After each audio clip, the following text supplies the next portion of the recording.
Hello, this is Brother Kumar from the Math Department at BYU, Idaho, and this video is a supplement of Lesson 13 dealing with SPSS commands for Lesson 13.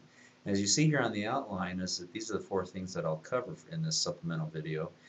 First, I'll talk about computing differences, and then secondly, I'll be dealing with the explore command in SPSS. You've done that before, but we'll deal with it in the context of a matched pair design. Then we'll be dealing with the one sample t-test, or dealing with the one sample t command, which will help us to get information for the matched pair t-test. And then there is one extra command. It's not mentioned in the online textbook, but I will mention it here, which is dealing with the paired sample t-test command in SPSS. So let's first start off with computing differences. Now I have the McMahon data here, which was the first data set dealt with in the online textbook. So what I'm going to do is I'm going to go to transform compute variable, and then target variable. You could call it whatever you want to, but it's a pretty self-explanatory if you call it differences. A difference would probably be the best way to call it with dealing with a matched pair design. So what I'm going to do is I'm going to take the post variable, click this arrow here, and then I'll have post up here, and then I'll click in minus, and then, or you can type in or click on this here. Either way, it doesn't matter. And then I'll click on this pre-variable, click the arrow over, and then basically I've created a new variable. I will be creating a new variable where it's difference, which is equal to the post variable minus the pre-variable. So I'll take this column here minus this column here, and when I click on OK, it looks like it executed. Now I have a column of differences. So that's the first thing that you need to do in terms of dealing with matched pair design. Now the second item we'll cover is the explore command. Now the explore command, you've done this before, but now what I'm going to do is I'm going to deal with it in terms of the column of differences so that we can use some analyses with matched pair design. So I'm going to do analyze descriptive statistics explore, and then what I'll do is I'll take this difference variable that we created and put it here in the dependent list. Now, there's a couple more things I'd like to add. First of all is I want to click on plots and then click on normality plot with test. Now if I want to, I can also do a histogram here as well too. So when you click on continue and then you click on OK, then you get in just a sec here, there'll be a whole slew of output.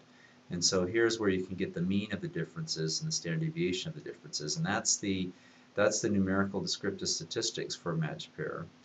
You can also get a histogram here, and this is where you can get the graphical as well as the numerical descriptive statistics from the histogram.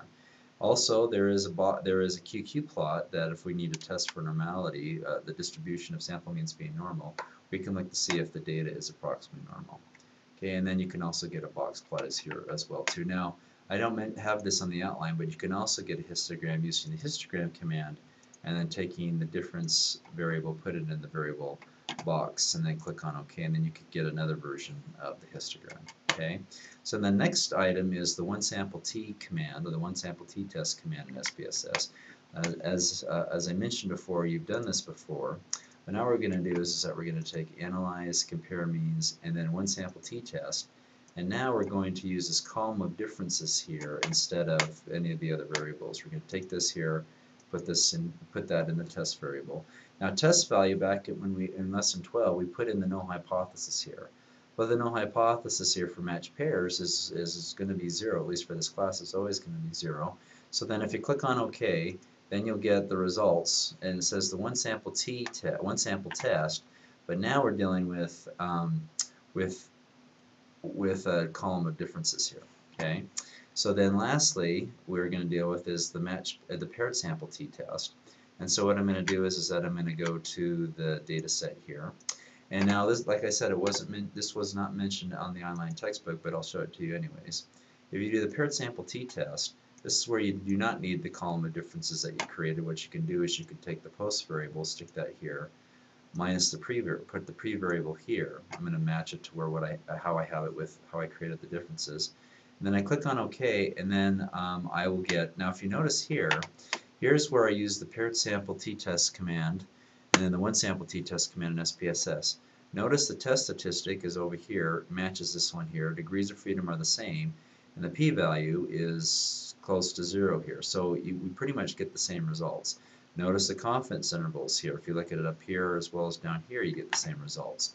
One more thing I might want to mention here is if you go back to the explore command, you can also get a confidence interval in the explore command. Here are the numbers here for the confidence interval from the explore command. And that basically matches what you get here as well as here. So there's more than one way to skin a cat when it comes to dealing with confidence intervals with matched pair design. And I believe, and that is it for the SPSS commands. If you have any questions, please speak to your instructor.